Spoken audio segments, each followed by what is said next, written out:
আসসালামু আলাইকুম ওয়া রাহমাতুল্লাহ। পবিত্র রমজান মাসে এই 5টি আমল বেশি বেশি করুন, ইনশাআল্লাহ, যার প্রতিদানে আপনি পাবেন অসংখ্য অসংখ্য সওয়াব। আপনি দেখবেন আপনার জীবন পাল্টে যাবে ইনশাআল্লাহ। প্রিয় দর্শক, কোনো ব্যক্তি যদি পবিত্র রমজান মাসে রোজা রাখার পাশাপাশি এই 5টি আমল করতে পারে, মহান রব্বুল আলামিন তাকে অসংখ্য সওয়াব দান করবেন, তার গুনাহ মাফ করবেন, তাকে গায়বী খাজানা থেকে রিজিক দান করবেন, এছাড়াও তাকে অসংখ্য পুরস্কার দান করবেন। প্রিয় দর্শক, আজকের ভিডিওতে আমি যে 5টি আমলের কথা বলবো তার অর্থ ফজিলত সহকারে আমি আপনাদেরকে ভিডিওতে বলছি।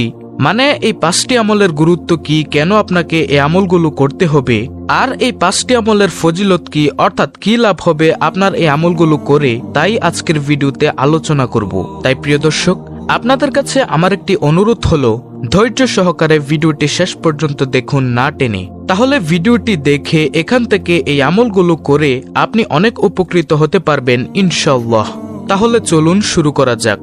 প্রিয় দর্শক, পবিত্র মাহের রমজানের রোজা রাখার পাশাপাশি 5টি আমলের মধ্যে সর্বপ্রথম আমলটি হল ওয়াক্তমতো সালাত আদায় করা।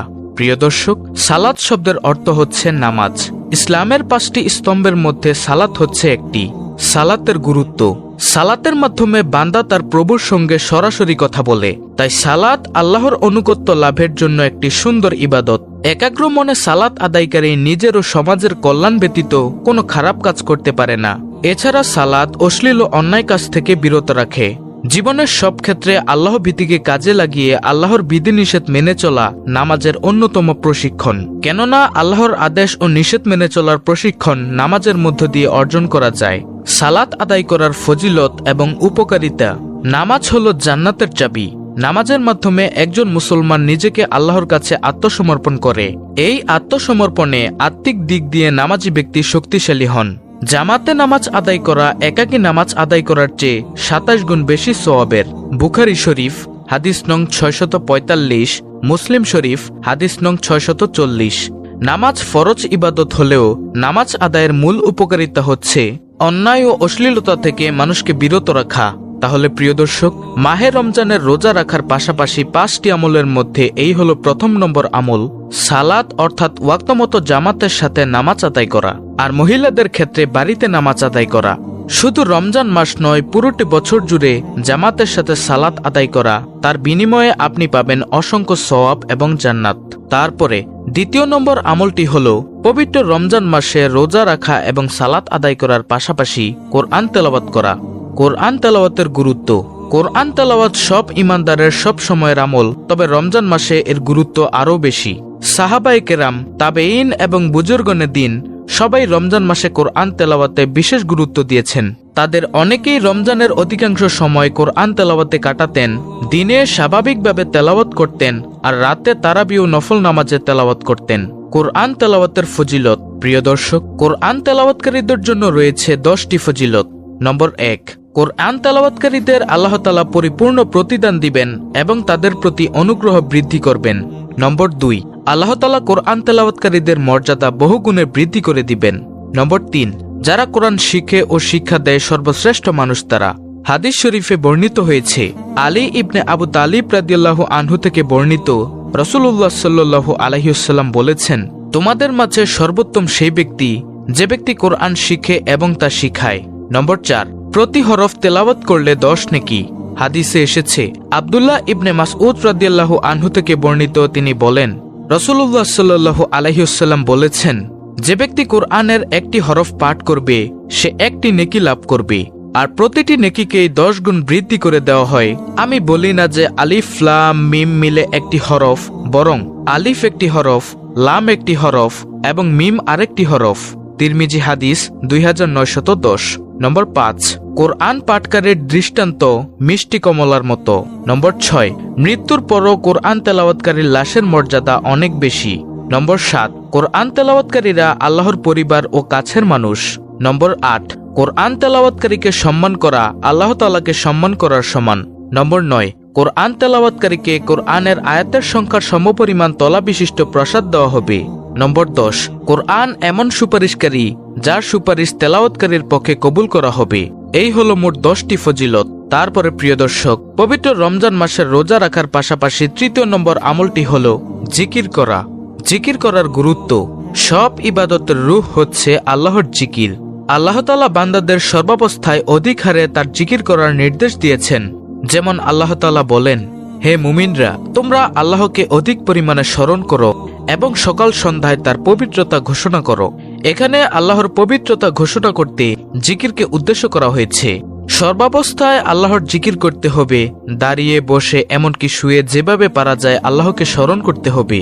যেমন আল্লাহ তাআলা বলেন, যারা দাঁড়িয়ে বসে এবং শায়িত অবস্থায় আল্লাহকে স্মরণ করে এবং চিন্তা গবেষণা করে আসমান ও জমিন সৃষ্টি বিষয়ে, তারা বলে, হে পারওয়ারদিগার, এসব নিয়ে অনর্থক সৃষ্টি করেননি। সূরা আল ইমরান আয়াত নম্বর 191।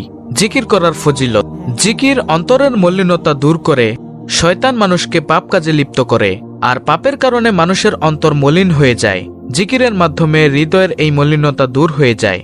রাসূলুল্লাহ সাল্লাল্লাহু আলাইহি ওয়াসাল্লাম বলেন, প্রত্যেক বস্তু পরিষ্কার করার উপকরণ আছে, আর অন্তরের ময়লা পরিষ্কার করার উপকরণ হলো আল্লাহর জিকির। আল্লাহ তাআলা জিকিরকারীকে স্মরণ করেন, প্রতিদান দেন। যে আল্লাহর জিকির করে, মহান আল্লাহ তার জিকিরের জবাব দেন এবং তার প্রতিদান দান করেন। জিকিরকারী কিয়ামতের দিন আরশের নিচে ছায়া পাবে। কিয়ামতের দিন সূর্যের উত্তাপ থেকে বাঁচতে যখন কোনো ছায়া থাকবে না, তখন আল্লাহর আরশের ছায়ায় বিশেষ মানুষকে ঠাঁই দেওয়া হবে। জিকিরকারীরা তাদের অন্যতম। রাসূল সাল্লাল্লাহু আলাইহি ওয়াসাল্লাম বলেছেন, আল্লাহ তাআলা 7 ব্যক্তিকে আরশের ছায়ায় স্থান দিবেন। তাদের মধ্যে একজন হলেন ওই ব্যক্তি যে একান্তে আল্লাহকে স্মরণ করেছে এবং তার চোখ থেকে অশ্রু প্রবাহিত হয়েছে। বুখারী শরীফের হাদিস। সুপ্রিয় দর্শক, এছাড়াও জিকিরে রয়েছে অসংখ্য ফজিলত ও উপকারিতা, যা ভিডিওতে বলে শেষ করা যাবে না। পবিত্র রমজান মাসের রোজা রাখার পাশাপাশি 4র্থ নম্বর আমলটি হল ইস্তেগফার করা। ইস্তেগফারের গুরুত্ব। ইস্তেগফার আরবি শব্দ, এর অর্থ ক্ষমা চাওয়া, আবৃত্তি করা। ইস্তেগফারের মূল শব্দের সঙ্গে সম্পর্কযুক্ত শব্দ কোরআনে কারিমের 202টি আয়াতে 234 বার এসেছে। এই আয়াতগুলোতে মহান রব কোথাও ইস্তেগফারের জন্য বান্দাকে নির্দেশ দিয়েছেন, কোথাও ইস্তেগফারের গুরুত্ব, উপকারিতা আলোকপাত করেছেন, কোথাও তিনি ক্ষমাকারী, পাপমোচনকারী রূপে নিজের গুণাবলী বর্ণনা করেছেন। মহান আল্লাহ তাআলার অসংখ্য গুণাবলীর একটি হল ক্ষমা। আল্লাহ তাআলা ঘোষণা করেন, আমি অবশ্যই ক্ষমাশীল তার প্রতি যে তওবা করে, ঈমান আনে, সৎকর্ম করে ও সৎপথে অবিচলিত থাকে। সূরা তাহা আয়াত নম্বর 82। ইস্তেগফারের ফজিলত। ইস্তেগফার হতাশা ও দুশ্চিন্তা দূর করে। প্রিয় নবী সাল্লাল্লাহু আলাইহি ওয়াসাল্লাম বলেন, যে ব্যক্তি তার পাপাচারের জন্য ইস্তেগফারের মাধ্যমে নিয়মিত আল্লাহ তাআলার কাছে ক্ষমা চাইবে, আল্লাহ তাআলা তার দারিদ্রতা দূর করে দিবেন, তাকে সব বিপদাপদ থেকে রক্ষা করে সচ্ছলতা ও নিরাপত্তা দান করবেন। সে আল্লাহর রহমতে এমন উৎস থেকে রিজিক প্রাপ্ত হবে যা সে চিন্তাও করেনি। প্রিয় দর্শক, এছাড়াও ইস্তেগফারের রয়েছে অনেক ফজিলত, যা বললে ভিডিও অনেক বড় হয়ে যাবে। আপনারা চাইলে ইসলামের আলো চ্যানেলটি ভিজিট করতে পারেন, যেখানে ইস্তেগফারের ফজিলত, আমল ও গুরুত্বের, ইস্তেগফারের আমলের অনেক ভিডিও রয়েছে। আপনারা চাইলে সে ভিডিওগুলো দেখতে পারেন, তাহলে আপনি ইস্তেগফার সম্পর্কে জানতে পারবেন। পবিত্র মাহে রমজানের রোজা রাখার পাশাপাশি আজকের ভিডিওর সর্বশেষ 5ম নম্বর আমলটি হল নবীজি সাল্লাল্লাহু আলাইহি ওয়াসাল্লামের প্রতি দুরূদ পাঠ করা। দুরূদ পাঠ করার গুরুত্ব। মহানবী সাল্লাল্লাহু আলাইহি ওয়াসাল্লামের নাম শুনলে তার প্রতি দুরূদ পাঠ করতে হয়। নবী সাল্লাল্লাহু আলাইহি ওয়াসাল্লামের প্রতি অগাধ ভক্তি, শ্রদ্ধা ও ভালোবাসার দাবি হলো তার প্রতি দুরূদ পড়া। এক্ষেত্রে ইসলামের বিধান হলো প্রথমবার নবীজির নাম শুনলে দুরূদ পাঠ করা ওয়াজিব, এরপর প্রতিবার পাঠ করা মুস্তাহাব। রাসূলুল্লাহ সাল্লাল্লাহু আলাইহি ওয়াসাল্লামের উপর দুরূদ পড়েন স্বয়ং আল্লাহ তাআলা ও তার ফেরেশতারা, তাই অনুরূপ নির্দেশ দেওয়া হয়েছে বনি আদমকেও। পবিত্র কোরআনে ইরশাদ হয়েছে, নিশ্চয়ই আল্লাহ ও তার ফেরেশতারা নবীর প্রতি দুরূদ পাঠ করেন। হে ঈমানদাররা, তোমরাও তার প্রতি দুরূদ পাঠ করো এবং বেশি পরিমাণে সালাম পাঠ করো। দুরূদ পাঠ করার ফজিলত। রাসূলের প্রতি দুরূদ পাঠের ফজিলত সম্পর্কে হাদিসে এসেছে। হযরত আবু হুরায়রা রাদিয়াল্লাহু আনহু থেকে বর্ণিত, রাসূল সাল্লাল্লাহু আলাইহি ওয়াসাল্লাম ইরশাদ করেছেন, যে ব্যক্তি আমার প্রতি একবার দুরূদ প্রেরণ করবে, আল্লাহ তাআলা তার উপর 10 বার রহমত বর্ষণ করবেন, তার 10টি গুনাহ ক্ষমা করে দিবেন, তার আমলনামায় 10টি নেক যোগ করে দিবেন এবং তার মর্যাদা 10 গুণ বৃদ্ধি করে দিবেন। সহিহ মুসলিম। হযরত আব্দুল্লাহ ইবনে মাসউদ রাদিয়াল্লাহু আনহু থেকে বর্ণিত হয়েছে, তিনি বলেন, রাসূল করিম সাল্লাল্লাহু আলাইহি ওয়াসাল্লাম ইরশাদ করেছেন, কিয়ামত দিবসে লোকদের মধ্যে ওই ব্যক্তি আমার অধিক নিকটতম হবে যে ব্যক্তি তাদের মধ্যে আমার প্রতি বেশি বেশি দুরূদ পাঠ করবে। তিরমিজি শরীফ। প্রিয় দর্শক, এই হলো পবিত্র রমজান মাসের রোজা রাখার পাশাপাশি আজকের ভিডিওতে বলা 5টি আমল। আল্লাহ রাব্বুল আলামিন আমাদের সকলকে পবিত্র মাহের রমজানে এই 5টি আমল সহিহ শুদ্ধভাবে করার তৌফিক দান করুন। আমিন।